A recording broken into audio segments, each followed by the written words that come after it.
Communication આયોજિત 5 વર્ષીય સંત સાહિત્ય પર્વ ઉજવાય અને મનીષભાઈ ઉત્સાહી થઈને આપ સૌને નિમંત્રણ આપે અને એમાં જે મને બોલવાની તક મળી છે એનો રાજીપો પ્રગટ કરું છું. સામે સંતજન બેઠા હોઈએ, જે સંતો વિશેની અમે વાત કરવા જઈ રહ્યા છીએ એ જ ગાદી સાથે જોડાયેલા સાધુઓ સામે બેઠા હોય, આવડી મોટી પરિષદ લઈને એનો વડો અમારી સામે હોય, નટુભાઈ હોય, અને એટલી તો મને ખબર પડે છે કે આપ સૌ ભજનના રસિયા છો. કાઠિયાવાડી ભાષામાં કહું તો તમે બધા ભજનના ગોહિયા ભેગા થયા છો, એનો મને આનંદ છે. ભાણ સાહેબ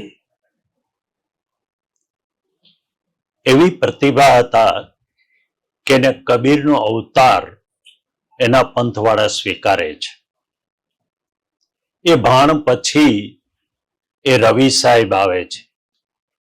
રવિ સાહેબ વિશે સાઈ મકરંદ દવે એમ કહે છે કે ભારતના મરમી સંતોનો એક મિલન મેળો હોય, ભારતના મરમી સંતોનો એક મિલન મેળો હોય અને એમાં જો ગુજરાતમાંથી કોઈ એક સંતને મોકલવાના થાય તો એમાં રવિ સાહેબને મોકલવા પડે. આવા એ મરમી સંત હતા. ભાણ સંપ્રદાય સ્થાપક ભાણ સાહેબ છે, પણ રવિ સાહેબ એવી સમર્થ ચેતના આવે છે કે આ સંપ્રદાયનું નામ પડે છે રવિ ભાણ સંપ્રદાય. અને એવા મરમી રવિ સાહેબના સમર્થ શિષ્ય એ મોરાર સાહેબ થયા. ભાણ સાહેબ હોય, રવિ સાહેબ હોય, મોરાર સાહેબ હોય કે કોઈ પણ સંત ચેતના, એનું સર્જનનું કેન્દ્ર બિંદુ ભજન છે. ભજનનો જન્મ નિજી અનુભૂતિમાંથી થાય છે. જ્યારે કોઈ પણ સંતને એવી નિજી અનુભૂતિની ક્ષણ આવે છે અને એ જ્યારે પ્રગટ કર્યા સિવાય રહી શકતો નથી, તે ક્ષણે એ ભાવમાં આવીને જે ગવાઈ જાય છે, નચાઈ જાય છે, વ્યક્ત થઈ જાય છે, એ ભજન છે. હવે મને વિચાર એ આવે છે કે આ ભજનનું કોઈ કેન્દ્ર બિંદુ તો હશે ને. તો જેને આપણે ભજન કહીએ છીએ, જેને સંત સાહિત્ય કહીએ, તો આ સંત સાહિત્યનું કેન્દ્ર બિંદુ શું? ભજનનું કેન્દ્ર બિંદુ શું? કેન્દ્રમાં તો કંઈક હશે ને. અને જે ક્ષણે તમને કેન્દ્ર પકડાઈ જાય ને એટલે આખી વસ્તુ તમને નજરમાં આવી જશે. સવાલ માત્ર કેન્દ્ર બિંદુ પકડવાનો છે. કેન્દ્ર બિંદુ પકડી લે એટલે વાત પકડાઈ ગઈ. હવે કેન્દ્ર બિંદુ પકડવું હોય અને એમાંય મોરાર સાહેબને પૂછવું હોય કે તમારા ભજનનું, સમગ્ર રવિભાણ સંપ્રદાયનું, સમગ્ર સંત સાહિત્યનું કેન્દ્ર બિંદુ શું? એટલે મોરાર સાહેબ એમ કહે છે, સાईं में देखा दिलदारा. साईं ने देखा दिल दीदारा. दिल दीदारा दिलની અંદર જોયા, પણ साईं में देखा दिल दीदारा मेरे सतगुरु के अणसारा. સતગુરુની અણસારે, સતગુરુની શાન. સદગુરુ પાસે કોઈક એવી શાન છે, એવો કોઈક ઈશારો છે, એવો કોઈ અર્થ છે, એવી કોઈ સ્પર્શ. મોટી વાત તો સ્પર્શ નહીં છે સાહેબ. વિવેકાનંદનો જન્મ સ્પર્શમાંથી છે. કેટલીક સંત ચેતનાઓનો જન્મ સ્પર્શમાંથી છે. એના ઈશારા હોય છે, એના અર્થઘટન હોય છે, અને એનાથી તો સાईं में देखा दिलदारा मेरे सदगुरु के अणसारा. મારા ગુરુએ મને અણસાર આપી. સાईं મેં દેખ્યા દિલદારા. તમે દિલ દીદારા જોયું તો એનું કેન્દ્ર બિંદુ શું? હાલો આપણે કબીરને પૂછીએ. કબીર ને કીધું કે ભાઈ હું તો સાદી વાત કરનારો માણસ, ચલતી ચક્કી દેખ કે દિયા કબીરા રોય, दो पाटन के बीच आए के साबुत रहा न कोई, आरे पारे जो रहा पीसा सके सोई, खूंट पकड़ के जो रहे ताको पीस सके ना કોઈ. સાદી વાત છે, આપણે ઘંટી અનાજ દળીએ છીએ, બધા જ દાણા એમાં દળાઈ જાય છે, પણ એ દાણાઓમાં કેટલાક દાણા એવા હોય છે ખૂંટ પકડી રાખે છે, એનો ખીલો પકડી રાખે છે, અને ખીલો જ્યાં પકડે છે ને ત્યાં વેક્યુમ છે સાહેબ, એ શૂન્યાવકાશ. જો મારામાં એક ટેવ આમ થોડીક છલાંગ મારવાની છે, જરા સેજ પકડશો તો જ મજા આવશે. ખૂંટ પકડ કે જો રહે તાકો પીસ શકે ના કોઈ. આજે ખૂંટ છે એ પકડી રાખો, કારણ કે ત્યાં શૂન્ય છે, ત્યાં વેક્યુમ છે. એને પકડીને જે બેસી ગયા છે એને કોઈ પીસી શકતું નથી. ફરી પાછું આપણે ખૂંટ પકડવાની વાત આવી અને એનું કેન્દ્ર બિંદુ પકડવાની વાત આવી કે તો એ ક્યાં છે? હાલો ફરી પાછા મોરાર સાહેબ આપણે વાત કરી, આપણે શું વાંધો છે કે ભાઈ આ ખૂંટ પકડવાની વાત આવી તો કે એનો તમે જવાબ આપ્યો શું? દેખ્યા દિલદારા. ક્યાંય તમે ખૂંટ ના પકડો, આ તમારા પિંડની અંદર જ બધું સમાઈ ગયેલું છે. હવે જેને તમે પિંડ માનો છે, પિંડમાં સર્વસ્વ છે. જ્યારે પરિબ્રહ્મ શિવ, જેને આદિનારાયણ કહે છે, નિર્ગુણ, નિરાકાર, નિરાલંબ, બધા વિશેષણો છે, જે કશું જ નથી અને છતાં દે છે. એની ઈચ્છા થઈ પોતાની જાતનું લીલા વિસ્તાર કરવાની. અર્થને પકડજો. પોતાની જ જાતનો વિસ્તરીને વિલાસ જે વિકાસ કર્યો એ આ સૃષ્ટિ બ્રહ્માંડ. હવે પછી રચનાની મજા એ છે કે જે કંઈ બ્રહ્માંડમાં છે, જે કંઈ આ સૃષ્ટિમાં છે, એ સંપૂર્ણને તમારા પિંડમાં સમાવી દીધું છે. જે ગંગા ને જમુના તમે બહાર જુઓ છો, ગંગા ને જમુના અંદર છે. ઈડા ને પિંગલામાં આવી જાઓ. જે તમે સરસ્વતીની વાત કરો એ તો સુષમણા છે, અને આ ત્રણેયનો સંગમ થાય એ પ્રયાગરાજ છે. માન સરોવર ક્યાં શોધો છો? હિમાલયમાં માન સરોવર પણ આ પિંડમાં છે. તો દેહની અંદર કે આ બધું સમાયું. દેખ્યા દિલ દીદારા. તો કે હવે આ સમજવું હોય તો કે તો ગુરુને પૂછો. ગુરુને પૂછો કે ભાઈ આ જે દેહ છે, આ જે પિંડ છે, એનું કેન્દ્ર બિંદુ શું? આપણે સાદી વાતમાં આવી જઈએ કે આ પિંડ જે આપણે અત્યારે લઈને બધા બેઠા છે તેનું કેન્દ્ર બિંદુ શું? તો કે એને કેન્દ્ર બિંદુ નાભી છે. સાહેબ કેન્દ્ર બિંદુ નાભી છે. આ નાભી એ કેન્દ્ર બિંદુ છે. માના ગર્ભમાં જે આપણે હતા ને એ સમયે આ નાભી છે ને એ જ પ્રાણ ચાલે છે. ખોરાક જે જાય છે એ પણ આ નાભીથી જ જાય છે. જ્યારે તમારો જન્મ થાય છે ત્યારે એ નાભીથી છેદન થાય છે. જુઓ, એ માતા સાથે જોતે એ છેદાઈ ગયું. હવે છેદાય છે ત્યારે બહુ મોટી ઘટના ઘટે છે સાહેબ. એની જ વાત છે આ કે જેવા તમે માના સાથે નાળ બંધી તે છેદાઈ ગયા અને એ પછીથી તમારો પ્રાણ આ નાકથી ચાલ્યો છે.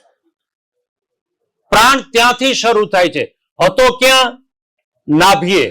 આવ્યો ક્યાં? નાકથી લેવાય છે. ઓકે, આ જ ઘટના મજાની વાત એ કેન્દ્ર બિંદુ એટલા માટે કે મજાની વાત ત્યાં છે કે જ્યારે તમારો દેહ છૂટે ને ત્યારે પ્રાણ નાભીએ શરૂ થાય છે સાહેબ. નાભીથી પ્રાણ શરૂ થઈ ગયું. જો આ એટલે કેન્દ્ર બિંદુ તો કે આ છે. આ કેન્દ્ર બિંદુ સાથે એ સમાયેલું છે. એટલે હવે જો આ કેન્દ્ર બિંદુ તો હવે તકલીફ પડશે. સંતોએ કેન્દ્ર બિંદુ કે તમારા વ્યવહાર જગતની વાત થઈ, એને તમે કેન્દ્ર બિંદુ કહ્યું, પણ આધ્યાત્મિક જગતની અંદર તમારું કેન્દ્ર બિંદુ ત્યાં નથી. તમારું કેન્દ્ર બિંદુ એ હવે સાદા માણસ આપણે નરસિંહ ભગતને પૂછીએ એટલે આપણે લોચા ન પડે, કારણ કે હું કબીરમાં જઈને તો આગળ બધું ભારે ભારું થતું જાય. તો કે તો શું? તો કે ભાઈ છે તો ઘટમાં. આ ગોરખ આવ્યા. કાયા કે ભીતર મણિ માણેક નિપજે. આ કાયાની અંદર બધું એ તો આપણે સ્વીકારી લીધું, પણ ક્યાં? એટલે નરસિંહ સાદી વાત કરે છે. નિરખને ગગનમાં કોણ ઘૂમી રહ્યો, નિરખને ગગનમાં કોણ ઘૂમી રહ્યો, તેજ હું શબ્દ બોલે. હવે નિરખને ગગનમાં એટલે આપણે આકાશમાં જઈએ? બિલકુલ નહીં. નિરખને ગગનમાં તારા ચિદાકાશમાં.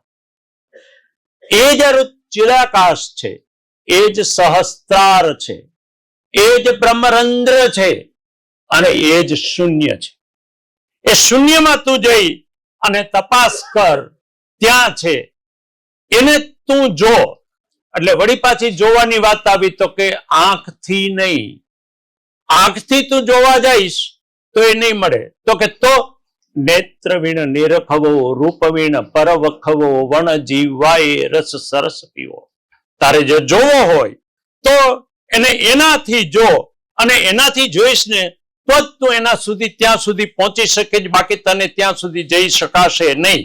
તો કે ત્યાં જવા માટે, શૂન્યમાં જવા માટે શું? તો કે એક રસ્તો છે. શૂન્યમાં જવું હોય તો શૂન્ય થઈ જાવ તો શૂન્યમાં જવાય. અરે આપણી જુઓ, ઓમ પૂર્ણમદઃ પૂર્ણમિદં શું છે? આ જ વાત છે. જો તમારે શૂન્યમાં જવું હોય તો શૂન્ય થઈ જાવ. શૂન્ય થઈ જવું એટલે તમારી જાતનું સંપૂર્ણ વિસર્જન. હું નહીં, તું નહીં, તે પણ નહીં. જો આની મજા ત્યાં પડી છે. હું તો નહીં, તું પણ નહીં, અને તે પણ નહીં, તે પણ નહીં. ત્રણેયનો છેદ ઉડે ને ત્યારે શૂન્ય થવાય છે. હવે તમે જુઓ કે હવે આમાં મારું ને તારું ને સુખ ને દુઃખ ને જન્મ ને મરણ બધું નીકળ્યું. શૂન્ય થાવ તો શૂન્યમાં જવાય. હવે જવું છે ચિદાકાશમાં, શૂન્યમાં, તો કે જવું કઈ રહ્યો? તો વળી પાછું સદગુરુને પૂછવું પડે, કારણ કે ત્યાં જવા માટેની તકલીફો જાજી છે. આપણો કિલ્લો હોય ને, તો કિલ્લાને જે કિલ્લો હોય તો એનો મુખ્ય દરવાજો હોય, ગેટ હોય, ગેટ બંધ કરી દઈએ. પછી એમ કે એનો સમય આવે ત્યારે ખુલે, અને પાછી ચાવી ઓલો જે દરવાણી હોય એની પાસે ચાવી પાછી ગઢમાં પડી હોય ત્યાં લેવા જવી પડે. બરાબર? હવે તો એ તો નહીં મળે. કે તો હવે એક બીજી ખિડકી હોય છે. એ ખિડકીની પાસે એક પેરેગીર બેઠો હોય. એ ખિડકી જાવ તો એને ભાઈ ખિડકી કઈ એમ ન ખુલે. એ તમને આદેશ હોય તો ખુલે. તકલીફ અહીંયા છે એ ચિદાકાશમાં જવા માટે, બ્રહ્મરંધ્રમાં જવા માટે આડી ખિડકી છે, અને ખિડકી ગોઠવી હોય તો એની ચાવી લેવી પડે, અને ચાવી લેવી હોય તો સદગુરુ પાસે છે. અને મોટી તકલીફ તો એ કે તલભર તાળા રજભર ખૂંચી. હવે જાહું ક્યાં? તલભર તલ એવડું તારું છે, રજભેરી ચેવી છે. સદગુરુ આવે તો તાળા ખુલે. હવે એ જો ખિડકી ખુલે તો પેલા શૂન્યની અંદર આપણે જઈ શકીએ. એટલે તમે જુઓ કે એ જે શૂન્યની વાત કરે, મારે એ જ જોવું પડે કે શૂન્યમાં એ શૂન્ય, સુની જ બાપ, સુની જ નિરંજન, સુની જ આપે આપ, સુની કે પરચે ભયા સથીર, નીચલ જોગી ગહર ગંભીર. શૂન્યમાં શૂન્ય, શૂન્ય જ માં છે, શૂન્ય જ બાપ છે, શૂન્ય જ તે છે. આ શૂન્યની અંદર शून्य सहज मन सुरती के प्रगट भई एक ज्योति बलिहारी व पुरुष की छवि निरालम बताई. આ શૂન્યમાં જવાની આખી પ્રક્રિયા અને એ મોરાર સાહેબે આપણને વાત કરી કે સાઈ મેં દેખ્યા દિલદારા સદગુરુ કે અણસારા. હવે જે વિષય આપ્યો છે તો મોરાર સાહેબના જીવન વિશે, એટલે જીવનની વાત કરવી પડશે, એમના ગુરુની વાત કરવી પડશે, એમના કાવ્ય સર્જનની વાત કરવી છે. તો જેને આપણે મોરાર સાહેબના નામથી ઓળખીએ છીએ એ થરાદનો રાજકુમાર માનસિંહ વાઘેલા એ રાજકુમાર હતા. પ્રસિદ્ધભાઈ, કેટલાક રાજકુમારોને ગોતવા જેવા છે. જે રાજકુમારો હતા એ છોડીને ગયા છે. આપણે કે મને વેરાગ જાગ્યો, પણ આપણને કઈ નથી ત્યારે થરાદનો રાજકુમાર એ માનસિંહ અને એના પિતા લખમાજી વાઘેલા, એણે થરાદ રાજ્યની સ્થાપના કરી અને એ રાજ્ય એમણે એ ખાનજી વાઘેલાએ ધોળના ભાયાતો હતા ત્યાંની રાજકુમારી લખમાજી સાથે લગ્ન કર્યા અને લખમાજીને વિક્રમ સંવત 1758 રાજકુમાર નો જન્મ થયો. એ આપણા માનસિંહ વાઘેલા રાજા હતા એટલે એમણે બીજા લગ્ન કર્યા. બીજા લગ્ન કર્યા એનાથી એને 3 સંતાનો થયા, હરભમજી, કરણસિંહજી અને આનંદસિંહજી. હવે 2 રાણી હોય, 2 રાણીના સંતાનો હોય એટલે મોટો પ્રશ્ન રાજગાદીનો. એટલે બીજી જે રાણી હતી ખરેખર સૌથી મોટો એ માનસિંહ હતો, પણ રાજગાદી એને અપાડવા રાજના ખટપટમાં આપણે એમાં નહીં, પણ ખટપટ દરેક જાતના આજે નથી ખેલાતા, એનાથી વધારે ત્યારે ખેલાતા હતા રાજના ખટપટ, રાજ સત્તા માટે. હવે માનસિંહ નાનકડો એને લઈને લખમાજી કે હવે જવું તો ક્યાં. હવે એના જે ભાઈઓ હતા સણોસરા, તો ત્યાં એટલા માટે ન ગયા કે બિચારા આર્થિક રીતે નબળા હતા એટલે એને પહોંચી વળે નહીં. એટલે એ સમયે તે સમયે દહીંસડા કરીને એક નાનકડું રાજ્ય હતું. એ દહીંસડાની અંદર ત્યાં દેદા શાખાના રાજપૂતો હતા. એમની પાસે જાય છે અને કે બેન ચિંતા કરમાં, બેન તમારું ને ભાણિયાનું રક્ષણ અમે કરીશું. એ ત્યાં રહીએ છે. હવે જાત બચાવીને ગયા. આ રાજકુમાર એ સ્થળે ગયો શું કામ? માં લઈને ગઈ શું કામ? કે કોઈક એક તત્વ છે ને ખેંચે છે. સાહેબ, એક આ જગત છે, જતા નથી, સંજોગ અને સમય લઈ જાય છે, ખેંચી જાય છે, ફરી પાછો મૂળ વાત ઉપર આવી જાય.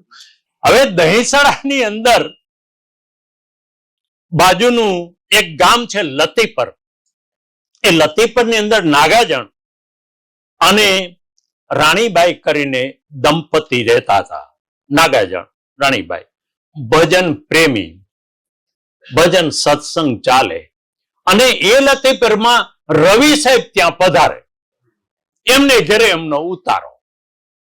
આ પેલો માનસી નાનકડો એ ત્યાં ગયો અને મૂળ જે દોર હતો એ પકડાયો. એને ભજન ગમ્યું, ભજન સત્સંગ ગમ્યો અને રવિ સાહેબને સાંભળ્યા. અને સાંભળ્યાની સાથે એને કીધું કે મને ગુરુ દીક્ષા આપો. એ સમયે પણ સીધી પૂર્ણ દીક્ષા અપાતી નહોતી. પ્રથમ દીક્ષા અપાતી ત્યાગીની. ત્યાગીની દીક્ષા આપ્યા પછીથી પૂર્ણ દીક્ષા અપાય. એટલે રવિ સાહેબે કહ્યું કે તને ત્યાગીની દીક્ષા આપું છું, પણ જ્યાં સુધી તારી માની રજા લઈને, કથા તો જાણી જ હોય, માં અહીંયા આવ્યા છે, તકલીફ છે, એટલે માં જો તને રજા આપે તો રજા આપ્યા પછીથી હું તને પૂર્ણ દીક્ષા આપું. માં પાસે જાય છે. મૈયા મેરા મનવા હુઆ વૈરાગી, માં મારો મન વૈરાગી થયો છે, તમે મને રજા આપો તો મારે સાધુ થવું છે, સંન્યાસી થવું છે. કોઈ માં પોતાના એકના એક દીકરાને ક્યારેય રજા નહીં આપે. આ એક માં એવી છે કે જેણે દીકરાને રજા આપી. એવી એક બીજી પણ માં છે કે જેણે દીકરાને સામેથી વેરાગ આપ્યો છે. અહીંયા માનસિંહ તો માની રજા લે છે કે માં તું મને રજા આપ, મારે ગુરુ પાસે જવું છે. ઘટના તો એવી પણ છે કે માં દીકરાને કહે છે કે તું વેરાગી થા. અને એ કથા છે રાજા ભર્તુહરીની. ઘટના એવી છે, રાજા ભર્તુહરી સ્નાન કરતા હોય છે, એની રાણીઓ એમને સ્નાન કરાવતી હોય છે. ઉપર ઝરૂખામાં માં એ દીકરાનું આ સ્નાન કરતી જુએ છે અને દીકરાની સુંદર તેજસ્વી કાયા જોઈ અને એની આંખમાંથી ટપ ટપ આંસુ પડ્યા. એટલે તરત ભર્તુહરી નજર ઊભી થતી કે માં આંસુ કેમ? તો કે બેટા, તારી જે આ કાયા છે ને એથી અધિક તારા બાપની કાયા હતી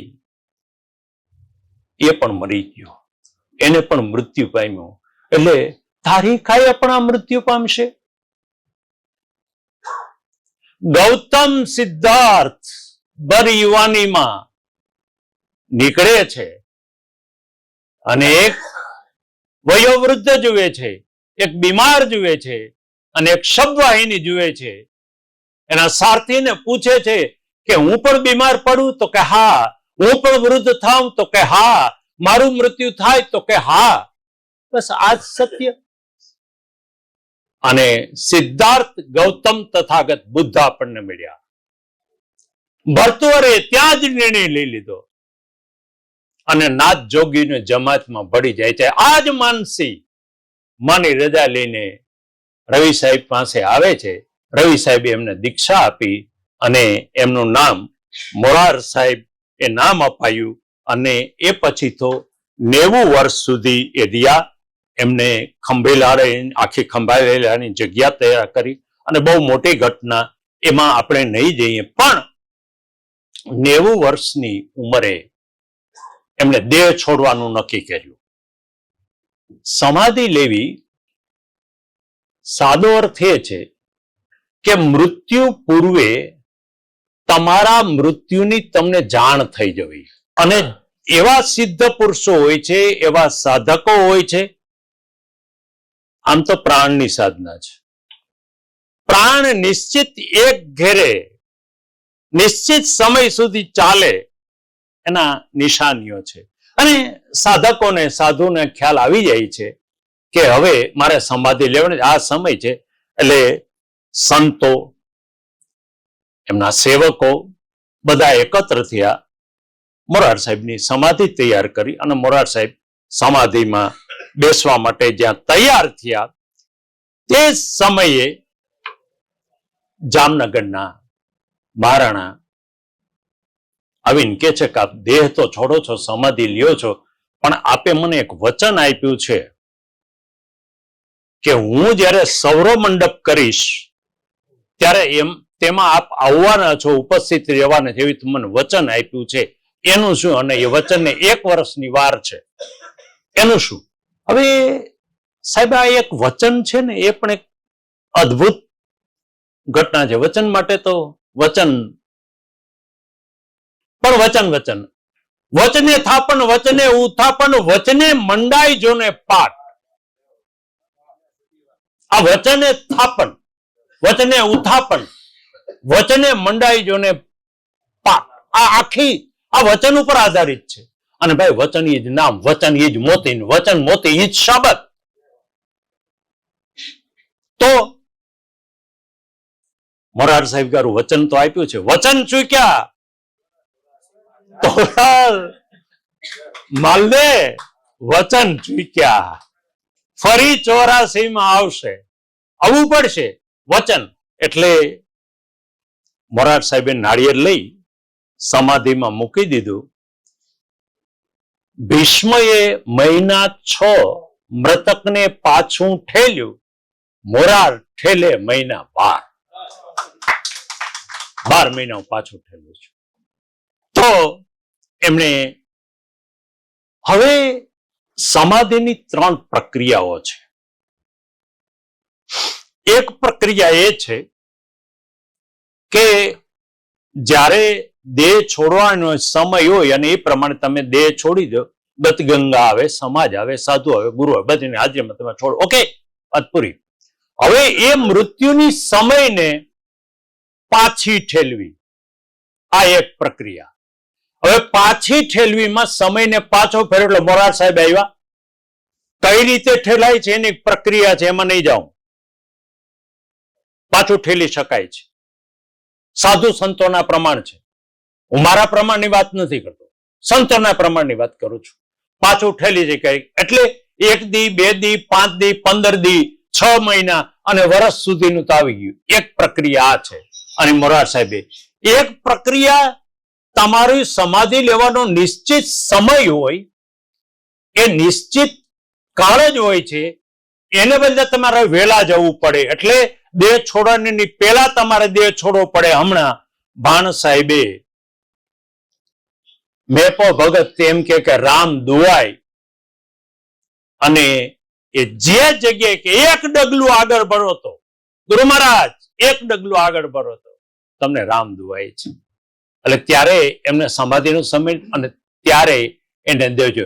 એટલે મોરાર સાહેબ પાછું ઠેલે, મૃત્યુ પહેલા ભાણ સાહેબ, બરાબર. હવે એની જ પરંપરાનો એક ત્રીજી ઘટના, અને એ થોડી કઠિન છે. સમાધિ લઈ લીધી, સમાધિ લીધીને સમય થઈ ગયો. સમાધિ દેહ લઈને ચિત્રોડ થી સમાધિ દેહને લઈને રાપર જાય છે. ગુરુ મહારાજ ખીમ સાહેબની જગ્યામાં ત્રિકમ સાહેબને સમાધિ આપવા માટે. હવે રાપરની બજારમાંથી નીકળ્યા. હવે ત્રિકમ સાહેબ તો અછૂત સમાધિના હતા. તો કે મૃતદેહને, અછૂતના મૃતદેહ બજારમાં ન ચાલવા દે. એટલે કોઈ ધૂળ નાખે, કાકરા નાખે, જે થયું. એટલે એક બીજો ઈશારો આપો. આ ઘટના 3 દિવસની અંદર હોવી જોઈએ. તો એના એક સેવક હતા, સમાધિ દેહના કાન પાસે જઈને ત્રિકમ સાહેબ જાગૃત થયા કે મૃતદેહને નથી લઈ જવાતો ને, ચાલો આપણે ચાલીને જઈએ. ત્રીજી પ્રક્રિયા, સમાધિ લીધા પછીથી, સમાધિનો સમય ગયા પછીથી ત્રિકમ સાહેબ ફરી જાગૃત થયા અને ફરી એ ચાલીને ખીમ સાહેબની જગ્યામાં ગયા. ત્યાં જગ્યા, ત્યાં તો પછી આંબલી ખસેડીને પેલા ચમત્કારનો આપણે કહેતા તેમ નહીં જઈ, અને ત્યાં એમને દેહ છોડ્યો. સાહેબ એક ચોથી પ્રક્રિયા, કઠિન, અતિ કઠિન. પિંડ 5 તત્વનો છે. એ 5 તત્વને એક પછી એક તમારે દેહમાંથી છૂટા પાડવા. હવે 5 તત્વમાંથી કયું તત્વ તમારે પહેલા લેવું, તમારો સવાલ છે. તેજને જવા દેવું, વાયુને જવા દેવું, માટીને જવા દેવું, આકાશ તત્વને. હવે એમ કરવામાં ભલભલા સિદ્ધ સાધકો ડિસ્ટર્બ થઈ જાય, અને તો ક્યાંય ના રહેવાતું નથી. એ પ્રક્રિયા કોઈએ કરવી નહીં. તો કે તો તમે શું કામ આ બોલો છો, પ્રક્રિયા કોઈ કરી, તો કોઈ કરી હતી? તો કરી હતી. અને એ પ્રક્રિયા માત્ર કબીર જાણતા હતા, અને કબીરે કરી હતી. હવે આપણે ઐતિહાસિક ઘટનામાં ચાલ્યા જાઓ. મુસ્લિમ લોકો કે કબીર અમારા છે, અમારે એને કબર બનાવી છે. હિન્દુ એ વખતે હતા કે ના, અમારે તો એને અગ્નિદાહ દેવો છે, સમાધિ બને છે, વગેરે વગેરે. ઝઘડો બહુ ચાલ્યો. ઝઘડો એટલે એટલો બધો સંઘર્ષાત્મક, અનેક મૃત્યુ, અનેક કપાઈ મરે એવી પરિસ્થિતિ. મૃતદેહ પર ચાદર પાથરેલી હતી. પછી બહુ ઝઘડા ને કેલા, પણ આપણે આ ઝઘડા કરીએ એવી રીતે કે આપણે અડધા ભાગ કરી નાખો. અડધાનો અગ્નિદાહ દે ને અગ્નિને અમે કબર બાંધી. ચાદર ખસેડે તો માત્ર ફૂલની એક નાનકડી ઢગલી હતી. સાહેબ, આ ચોથી પ્રક્રિયા. તો આ પ્રમાણે એ મૃત્યુની આખી પ્રક્રિયા જે છે એ રવિવાણ સંપ્રદાયના સંતોની અંદર આપણને જોવા મળે છે. હવે સાईं મેં દેખા દિલદારા મેરે સદગુરુ કે અણસારા, આ તો થયું. પણ આ જ્ઞાન, આ પરિસ્થિતિને જાણીને મોરાર સાહેબના 163 જેટલી એમની રચનાઓ મળે છે. પછી એક ચિંતામણી પણ મળે છે. એથી ઉપરાંત એમણે ગુરુ મહિમા ઉપર લખ્યું છે એ પણ મળે છે. આ બધી રચનાઓમાં જે મહત્વની રચનાઓ જે છે એના ઉપર જ હું તમને થોડોક દ્રષ્ટિપાત કરાવીશ. પણ સવાલ માત્ર એટલો છે કે કેન્દ્ર બિંદુ જ્યારે આપણી પાસે આવે છે ત્યારે એનું દર્શન શું, પ્રતીતિ શું? તમને અનુભૂતિ થઈ છે તો એની પ્રતીતિ શું? એટલે દરેક સંતને જે અનુભૂતિ થઈ છે, અનુભૂતિના દર્શન, પહેલી વાત તો એ કે જેને અનુભવ થયા છે એ બોલી શક્યા નથી, અને જે બોલ્યા છે જાણતા નથી. તો આ સંતોની વાણી છે ને શું કહેવું? હું જ આ વાક્ય બોલું છું, હું જ એનો વિરોધ કરું છું કે જેને અનુભૂતિ થઈ છે બોલી શક્યા નથી. કે 52 અક્ષરથી બાળો બોલે, નહીં પોથી કે પુરાણ. 52 અક્ષરથી બારો છે. ધેટ મીન્સ શબ્દાતીત છે. બોલવા જશો તો બોલી શકાશે નહીં. તો પછી આ લખાયું શું? તો કે માત્ર એના ઈશારા આપ્યા છે, અણસાર આપ્યા. અમને આમ થયું, અમને આમ થયું, અમને આમ. તો કે તો શું થાય છે? કે ભાઈ વીજળીનો ચમકારો, કઈક ઝબકારો થાય છે. હવે ગંગા સતી, વીજળીને ચમકારે મોતી પરવેલ્યો પાનબાઈ, અચાનક થશે અંધકાર. બીજું તો કે ઘનઘોર વાદળ ચડે છે, એવો ગળગળાટ થાય છે. તો કે તો શું? તો કે તો એમાં પણ જુદું છે. એક નાદ સંભળાય છે. નાદ અનાહત છે. શબ્દને પણ નાદ છે, શબ્દને પણ નાદ છે, શબ્દ પણ નહીં. જે કઈ જુદા જુદા નાદ છે એ પણ નહીં. પણ સંતો એમ કે મેને સુના સિંગી નાદ. આમ કેમ થયું? કોઈ એમ કે મેને બંસરી, કૃષ્ણ બંસરી, કોઈને ઢોલ, કોઈને શહનાઈ. આમ કેમ? તો કે એ જે તે સાધક જે તે સાધના કરે છે એને એ સાધનાનું એ ભ્રમણા છે એ પણ નીકળી જોઈએ. પછી બંસરી ન રહીને પછી કોઈ ન રહે, એ ઘટના છે. અને એ જ્યારે દર્શન થાય છે, એ ભાવાવસ્થા આવે છે, એ કક્ષાએ પહોંચ્યા પછીની આ સંતોની વાણી છે. અને એ વાણી સમી ગયા પછીની એક જુદી વાત છે. કબીર સાહેબ એક સરસ ઉદાહરણ આપે છે કે આપણે કોઈની જાનમાં ગયા હોઈએ ને તો આનંદ પ્રમોદથી જઈએ, નાચતા ગાતા, ઢોલ વગાડતા, શરણાયા, ગીતો ગાતા, આનંદની કોઈ પાર ન હોય, જઈએ છીએ. આનંદમાં આપણે જઈએ છીએ, બરાબર? આનંદની કોઈ સીમા નથી. પછી કબીર એમ કે દુલ્હા દુલ્હન મિલ ગયા, ફીકી પડી બારાત. આ ક્યાં સુધીના ઉન્માદ છે? જ્યાં સુધી દુલ્હા દુલ્હન મળ્યા નથી ત્યાં સુધીના ઉત્પાદ છે. મારા ભાઈ, તમારું મિલન પરિભ્રમ સાથે થઈ ગયું પછી કોણ કોની ભાવ પૂછે છે? સાહેબ, સાગરની અંદર જલનું બિંદુ સમાઈ ગયું. હવે તમે જલના બિંદુને શોધવા જશો, ક્યાં જશો? તો જીવ શિવમાં સમાઈ ગયો, પછી વાત ક્યાં રહી? પછી એટલે જ કે હું નહીં, તું નહીં, ને તે પણ નહીં, તે પણ નહીં, આ પણ નહીં, પરંતુ કારણ કે સોહમ બ્રહ્મ અહમ બ્રહ્માસ્મિ આ તત્વ છે. સોહમ બ્રહ્મ અહમ બ્રહ્માસ્મિ આ તત્વ સુધી પહોંચીએ છીએ. એટલે આ થોડીક ભારેખમ વાતો ઉપરથી એમની 163 રચનાઓ છે એને વિગતે આપણે લઈ શકીએ. પણ આ માણસ, સમર્થ માણસ, બે વાત બની છે. એક સગુણ નિર્ગુણમાં બહુ ગડબડ થાય છે, બહુ મોટી ગડબડ સગુણની છે. કેટલાક સંતો સગુણના ઉપાસકો છે અને કેટલાક નિર્ગુણના સાધકો છે. જે બે શબ્દ પ્રયોગ મેં બદલી નાખ્યા છે. સગુણ ઉપાસક છે, પ્રાર્થના તત્વ છે, આરતી તત્વ છે સગુણ સાથે, અને નિર્ગુણ આરાધી છે, આરાધ જગાડે છે. હવે સગુણ તત્વ સાથે જે ઉપાસના કરી રહ્યા છે અને નિર્ગુણ સાથે જે ઉપાસના કરી રહ્યા છે, તો એક વસ્તુ એ બને છે કે આમાં મોરાર સાહેબની એક રચના ગુણપતિની છે, અને ગુણપતિની ઉપાસના માતા કે જે પાર્વતી ને પિતા કે શિવશંકર દેવા ને સિંદૂર ચડાવી મોદક બધું પર વર્ણન સગુણ આવી ગયું.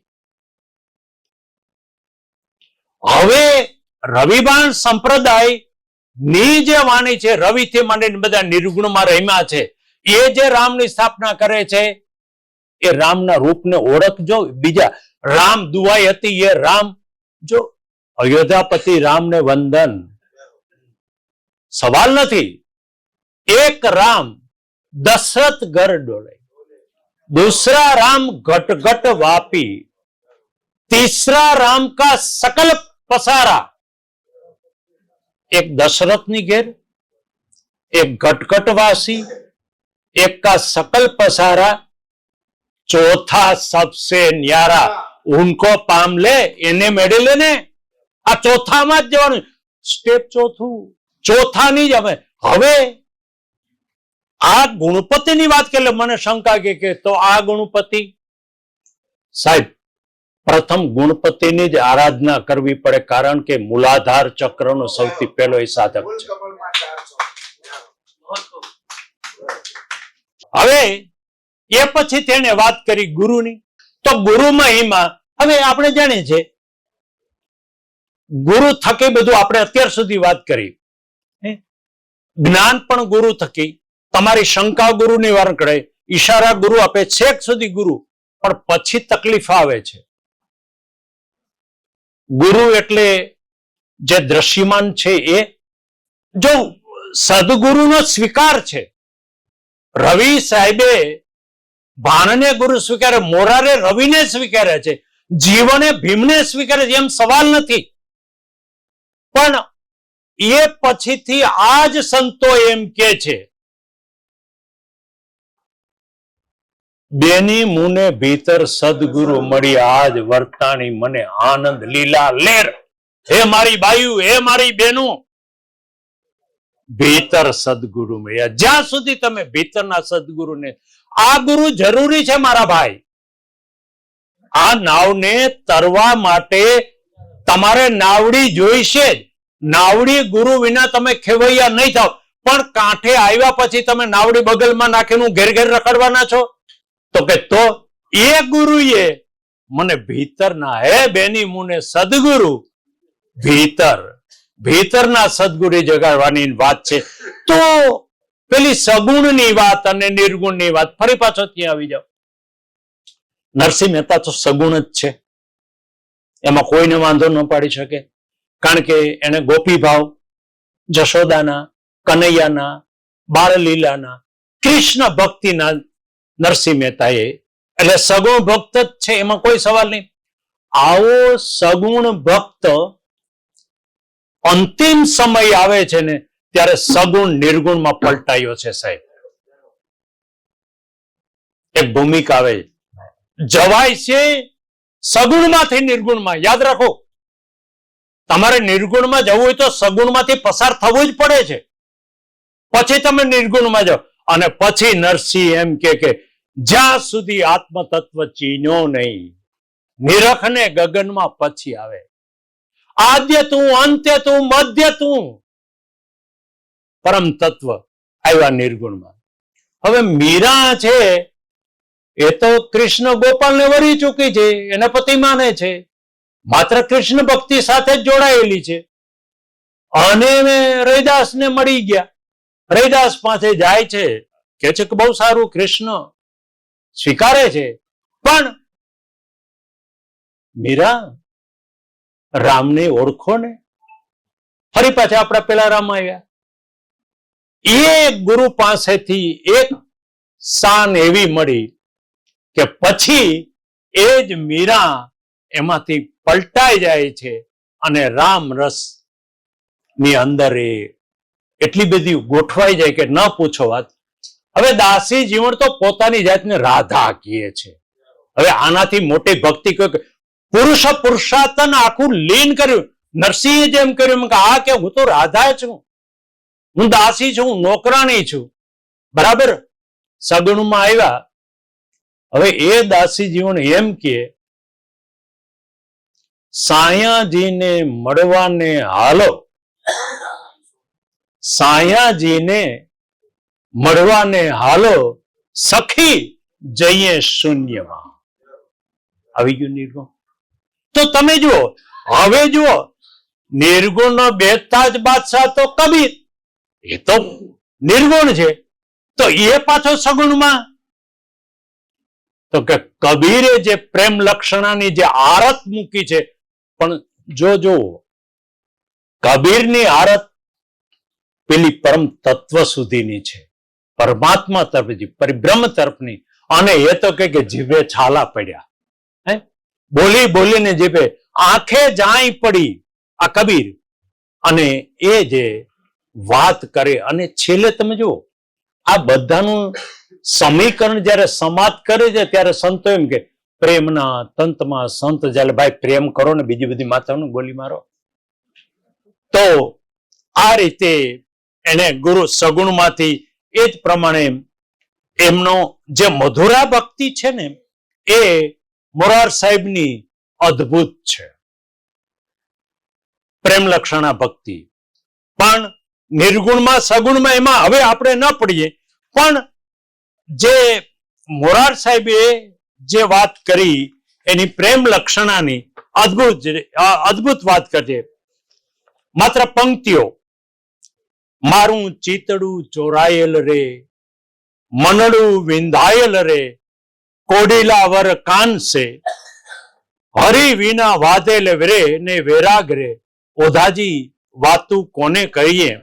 હવે આ ઓધાજી નું પાત્ર વળી પછી મને આમ ગડબડ બહુ થાય છે. કૃષ્ણ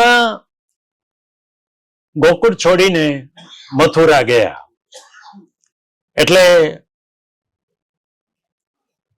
ગોપીઓને વૃંદાવન વ્રજ આખું બેબાકડું થઈ. થોડા સમય પછી કૃષ્ણ કે હું અહીંયા આવ્યો છું, અને આ ગોપીઓને વૃંદાવનમાં આખું હશે એટલે એને ઉદ્ધવજીને મોકલ્યા. સંઘર્ષ અહીંયા બેનો છે, ભક્તિનો ને જ્ઞાનનો. ત્યાં ભક્તિ છે, પ્રેમ લક્ષણા ભક્તિ છે. એ ભક્તિને સમજાવવા માટે ઉદ્ધવજીને જ્ઞાનની પોટલી લઈને મોકલ્યા કે તું એમને સમજાવીએ. બરાબર. હવે જ્ઞાનને લઈને ત્યાં વળી પાછા આખો ડખો કરી દીધો કે ભાઈ જ્ઞાન અને ભક્તિને અલગ શું કામ કરો છો, એકબીજાને પૂરક છે. હવે ઉદ્ધવજી આવ્યા એટલે ચારે તરફ દશા જોઈ અને બેબાકડા થઈ ગયા અને સમજાવવા લાગ્યા બધાને. તો એમાં સમજાવતા સમજાવતા રાધાજી મળી ગયા. એટલે રાધાજીને કે આ તો બધું ભ્રામક છે ને, આ તો કૃષ્ણ આમ છે ને, આમ કામ માટે ગયા છે ને, કૃષ્ણ હવે મથુરામાં આવી ગયા છે ને. એ કોણે કીધું? કૃષ્ણ મથુરામાં કેમ કીધું કોને તમને? ઉદ્ધવજી તો જરા આંકા બાકાથી કે હું ત્યાંથી આવું છું, મને એને મોકલ્યો છે, પણ કૃષ્ણ અહીંયાથી ગયો હોય તો ને, કૃષ્ણ તો અહીંયા છે, તમારે જોવો છે, તારો તમને કૃષ્ણને બતાવું. રાધાજી ઉદ્ધવનો હાથ પકડીને લઈ જાય છે નંદને ઘેરે. નંદ ઓટલા ઉપર બેઠા હતા અને રાધાજી, અરે તું આવી ગઈ, આ ગોવાળિયા આવી ગયા, હજી આ કાનો આવ્યો નથી, કોક એનું ધ્યાન તો હજી ગાયો આવી નથી, કાનો આવ્યો નથી, ક્યારે આવશે, તું જરાક જે તો ખરી. ઉદ્ધવજી, તમારો ન્યાનો કૃષ્ણ, મારો કાનો હજી આવ્યો નથી, કાનની વાટ જે હાંજ પડી છે, આવો અંદર. ત્યાં જશોદામાં પારણામાં મોરનું પીછરું હિંચકો નાખાતી હતી કે એ રાજા તું આવી, આ રોઈને છાનો રહેતો નથી, હું ક્યારનો એને સમજાવું છું, પણ રોજ એને તેડીને ઘડીક ફેરવી જાને. ઉદ્ધવજી, હજી તમારા મનમાં શંકા છે. નંદને બતાવ્યા, તમે સ્વીકાર્યા નહીં, માં જશોદાને બતાવ્યા, તમે સ્વીકાર્યા નહીં. હવે તમારે જોવા છે ને, ફટ એના હાથ ઉપર જોરથી માથે એક એક રૂવાડો ઉભા થઈ જાય છે. આ કૃષ્ણ, આ કૃષ્ણ. પ્રેમચંદ્રના જાંદડા રે બાયું મારી દેયુમાં રોપાણા, આ પ્રેમચંદ્રના જાણવા, પ્રેમચંદ્રના જાણવા મારી દેયું મારવા, આ. એટલે આખી એમણે જે વાત કરી અને પછી આ શું કે, લાવો લાવો કાગળિયોને દોત, લખીએ હરી તમને રે, શું છે અમારો વાંક, અમારો વાંક તો કયો મારા ભાઈ, તમે આવો ને. એટલે આટલી જે દર્દની વેદના એ એની પાસે છે, એટલી જ એની રૂપક વાણી, આંબો અમર શેરે સંતો કોઈક ભૌમને મામે, અને એ જ પ્રમાણેની એટલી જ એની ભવ્ય યોગવાણી પણ છે. હવે યોગવાણીમાં બધા સાધકો નોરત સુરતની સાધનામાં ગયા છે, પ્રાણની સાધનામાં ગયા છે. એક સેજ પ્રક્રિયાનો ઈશારો કે આપણે જે આ શ્વાસ પ્રાણ લઈએ છે ને, એ બે નસકોરામાં ક્યારેય ચાલશે નહીં. કાં તમારી ડાબી સાઈડ અને કાં તમારી જમણી સાઈડ. પછી તમે જોજો કે ડાબી સાઈડમાં પ્રાણ ચાલતો એ પાછો જમણીમાં છે, જમણીનો પાછી ડાબીમાં જશે.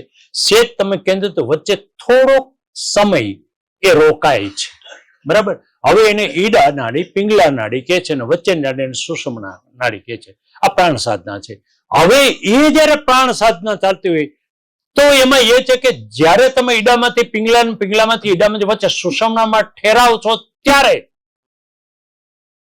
એક ક્ષણે ત્રણ પ્રક્રિયા બનવી જોઈએ.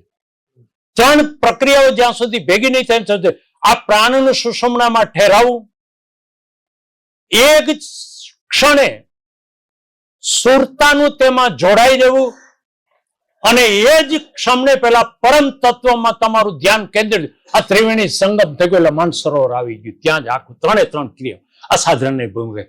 નોરત સુરતની સાધના કોઈ પ્રેમીજન પામે તો એવી યોગની તો ઘણી બધી વાતો આમાં મેં તો નોંધી છે, એ પણ એના પર આપણે નહીં જાવ. પણ હવે એમની જે છેલ્લી આખી જે ઘટના જે છે, એક જ ભજન મોરાર સાહેબે લખ્યું તોય મને લાગે છે કે કાફી હતું. અચરજ નજરે આયા સંતો જલ में ज्योति जलाया जगाया. અચરજ નજરે એ આવ્યું કે જળમાં જ્યોતિ, આ જળ છે. તમે જુઓ આમાં વૈજ્ઞાનિક કે જળ તત્વ સૌથી વધારે, એમાં જ્યોતિ જગાયા.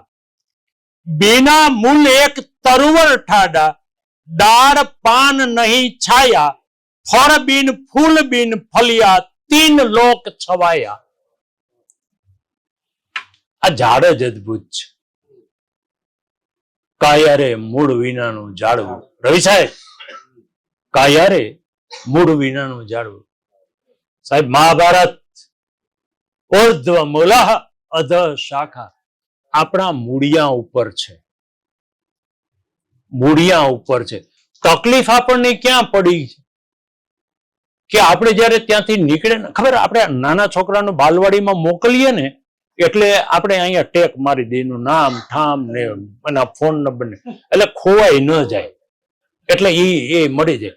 એમ ત્યાંથી બિચારે બહુ કાળજી રાખે છે કે આ ડફોડિયાઓને હું મોકલું છું, તારા મને ભૂલી જાય, એટલે એને સરનામું લખી દીધું, ફોન નંબર એ આપી દીધો, પણ લઈને આવ્યા પણ આપણા ફોન નંબર જોડાવા માંડે ને એટલે ફોન નંબર ભૂલાઈ ગયા.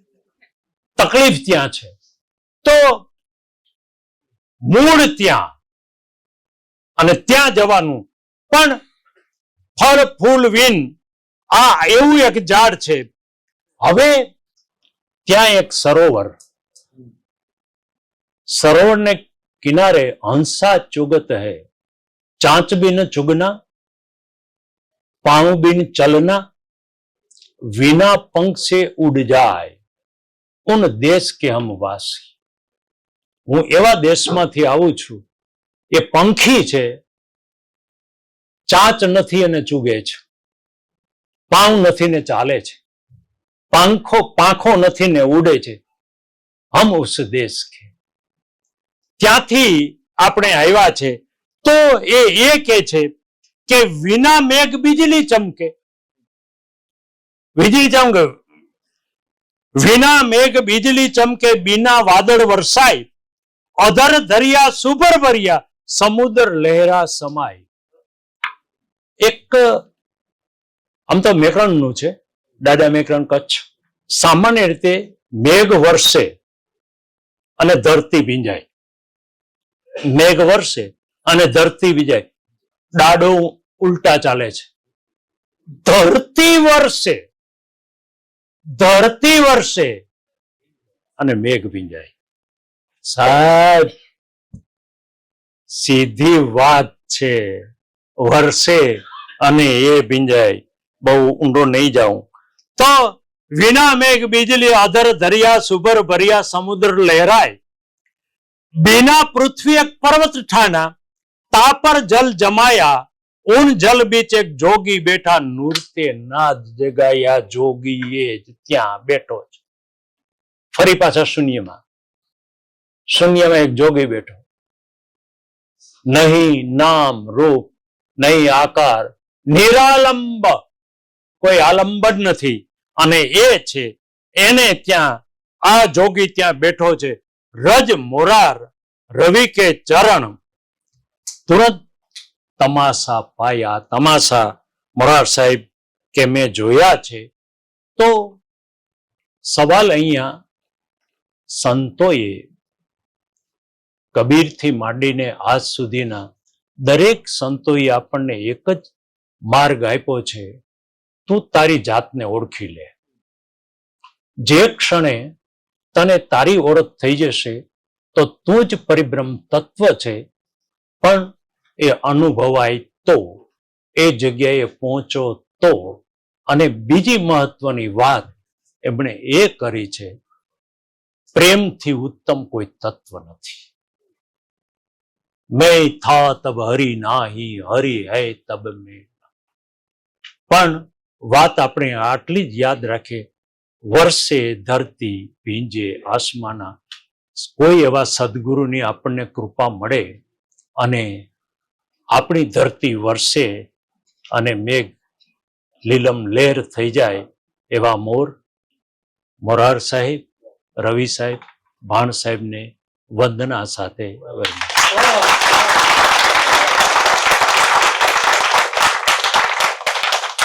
બંને વક્તાઓના વક્તવ્યથી આપણને કે વિશેષ પ્રાપ્તિ થઈ હોય તો ખૂબ તાળીથી એમનું સન્માન કરીએ. બંને વક્તાઓને વંદન, બંને વક્તાઓનો આભાર. માન્ય શ્રી મહેશ કુમાર મકવાણા સાહેબ ખાસ ગાંધીનગરથી આપણી વચ્ચે ઉપસ્થિત છે અને ગાંધીનગર આર્ટ્સ કોમર્સ કોલેજમાં તેઓ એસોસિએટ પ્રોફેસર તરીકે સેવાઓ આપી રહ્યા છે. મધ્યયુગના ખાસ અભ્યાસી વક્તા આપણને સાંભળ્યા છે, એનો વિશેષ આનંદ છે. મહેશભાઈ, આપને વંદન, આપનો આભાર. માનનીય શ્રી નાથાલાલ ગોહેલ આપણી ભાષાના સાહિત્યકાર છે. ખાસ મધ્યયુગ અને એમાંય વિશેષ સંત સાહિત્યમાં એમનું સંશોધન ખૂબ વિપુલ પ્રમાણમાં આપણને સાંભળ્યું છે. એ સંશોધન પાછળ એમણે એમના જીવનના કેટલાય વર્ષો એ સંશોધન પાછળ ગાળ્યા છે. એનો લાભ આપણને મળે છે અને સતત બીજા વર્ષે પણ ગોયલ સાહેબ આપણને સાંભળ્યા છે, એનો વિશેષ આનંદ. ગોયલ સાહેબ, આપને વંદન, આપનો આભાર. આપ સૌ સમય ખર્ચીને આવ્યા એ માટે આપનો આભાર. આ કાર્યક્રમની નોંધ જે કે ગુજરાતી અંગ્રેજી અખબારો લીધી એ તમામ અખબારોના તંત્રશ્રી, રિપોર્ટરશ્રી, ફોટોગ્રાફરશ્રીનો આભાર. જેમને નિમંત્રણ કાર્ડ કુરિયરથી નથી મળતા તો તેઓ બહાર પોતાનો વોટ્સઅપ નંબર લખાવી શકે છે. તો આગામી કાર્યક્રમોની જાણ એ માધ્યમ દ્વારા અમે આપને કરીશું. એક સમૂહ તસવીર બાદ કાર્યક્રમ પૂર્ણ જાહેર થશે. બહાર આઈસ્ક્રીમની વ્યવસ્થા છે, એને ન્યાય આપશો.